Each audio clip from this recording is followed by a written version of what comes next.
सकता है। और इसका श्रेय हमारे गांव के लोग जिन्होंने ये इस पर मेहनत की है, सरकार की विभिन्न योजनाओं के माध्यम से सरकारों को जाना चाहिए, जो हम उनको लगातार देते हैं। आपने कितने पेड़ लगाए अपने जो सरपंच रहते हुए? देखिए आदर्श आपके कार्यकाल में गांव पर काम किया है, और सबसे पहले सिर्फ बोर्ड लगा देने से आदर्श गांव नहीं बनते। गांव के नागरिकों को आदर्श कायम करना पड़ेगा। ये बात गांव के नागरिकों को बताइए, और गांव के नागरिकों के साथ मिलकर, गांव की महिलाओं के साथ मिलकर हमने हमारे गांव में लगभग 4 लाख पौधे लगाए जो पेड़ बन रहे हैं। और उन पेड़ों के बीजों से, पक्षियों से और वातावरण से और भी बड़ी संख्या में और पौधे पेड़ बन रहे हैं। और पीपलान ट्री से सीखकर राजस्थान ही नहीं, पूरे देश की कई ग्राम पंचायतें इस पर काम कर रही है और इस मॉडल आगे बढ़ रहा है। आपने अपनी स्पीच में जो बताया कि एक केरल की फिल्म बन रही है, उस फिल्म का क्या नाम है? पीपलान ट्री। आपके गांव के नाम से? जी। आप अधिक जानकारी के लिए यूट्यूब, गूगल पर, फेसबुक पर पीपलान ट्री सर्च करें, बहुत सारी जानकारी आपको वहां से मिलेगी। जी, थैंक यू। यहाँ पर उपस्थित सभी सज्जनों, देवियों, मैं आप सबके बीच अपने आप को पाकर बड़ा हर्षित महसूस कर रहा हूँ।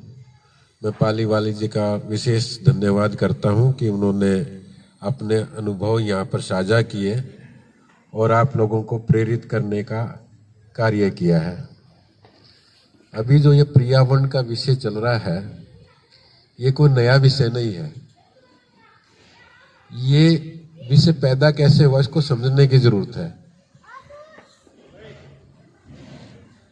आज से 50 साल पहले ये इतने वृक्ष थे, वृक्षों को काटा गया और एक खेत बनाए गए।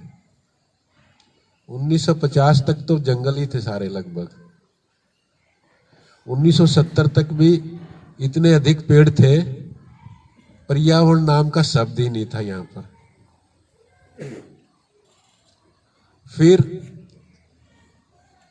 उस वक्त समस्या ये थी कि पानी का विशेष समाधान नहीं था, पानी का खेतों के अंदर प्रयोग कम था, इसके कारण पैदावार कम होती थी। पैदावार बढ़ाने के लिए हरित क्रांति लाई गई, और जब हरित क्रांति लाई गई तो उसमें रासायनिक खादों का प्रयोग आरंभ किया गया।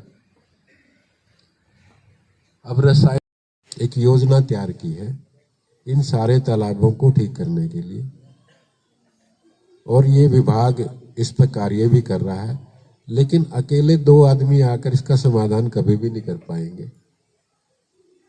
इसीलिए गांव को इसके अंदर पूरा पार्टिसिपेशन के साथ, भागीदारी के साथ उसमें कार्य करना चाहिए। एक तो कोशिश ये होनी चाहिए कि गांव का सारा पानी 1 या 2 तालाबों के अंदर जाए, ऐसा जब जाता है सारे तालाबों में ना जाए, जिससे कि बाकी तालाब बचे रहें। चाहे इसके लिए फिरनी के ऊपर एक कॉमन नाला वैसा ही बनाना चाहिए फिरनी के चारों तरफ, या कोई भी और व्यवस्था, हर गांव की अलग व्यवस्था हो सकती है टोपोग्राफी के अनुसार। दूसरा, ये गोबर है, इसको सड़कों के किनारे ना बिखेरें, इसे खेतों में ले जाएं, आपका खाद का काम करेगा।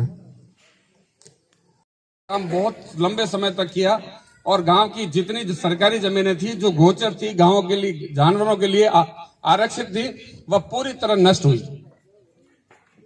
गांव में एक परंपरा होती है कि मेरी गोत्र का ही सरपंच बनेगा, मेरी जाति का सरपंच बनेगा, बेटी व्यवहार और वोट, बेटी और वोट हमारी जाति के लोगों को ही देंगे। ये परंपरा चलती आ रही है पूरे देश में, जो हमारे सबके लिए बहुत घातक है। सरपंच का चुनाव लड़ा, थोड़े से वोट से चुनाव हार गया। मेरे मन में विचार आया कि थोड़ा सा और मेहनत करता तो मैं चुनाव जीतता और मेरे गांव के लोगों की सेवा करता। तो गांव की जितनी भी मातृशक्ति थी, उन माताओं से बात की, उनसे मिला। व्यक्ति तो क्या करता है कि गांव में कुल देवी का मंदिर होता है अलग अलग गोत्र का, वहां पर बैठकर कसमें खा लेते हैं कि नहीं।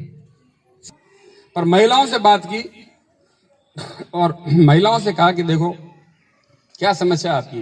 बोले भाई साहब, कुएं से पानी लाना पड़ता है, कुएं में पानी, महिलाएं कुएं में गिरकर मर गई है, या तो पानी बरसात के समय फिसल कर मर जाते हैं, या घटनाएं हुई है। बच्चे स्कूल इसलिए नहीं जाते हैं कि माइनिंग एरिया है, बच्चियों को स्कूल भेजने में बहुत डर लगता है, कहीं कोई अप्रिय घटना नहीं हो। गांव में बिजी है, कि वोल्टेज की बहुत बड़ी समस्या है।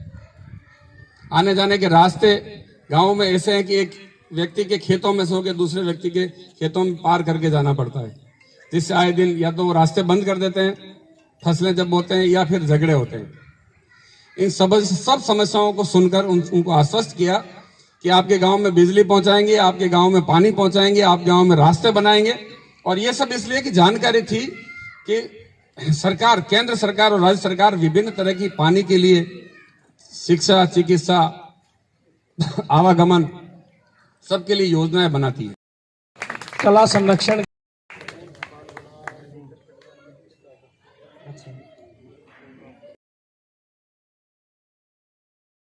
माननीय कुलदीप पंगाल जी,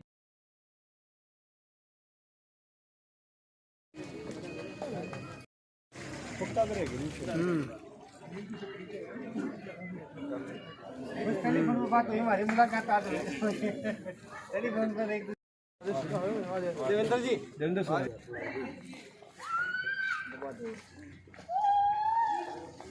कोई बात नहीं, अपने तालाबों के किनारे लगाओ पेड़, कम से कम एक तालाब के किनारे एक दो एक नई चीज और बताता हूँ आपको, अपने रोहतक डिस्ट्रिक्ट में सबसे पहले जो अटल सेवा केंद्र है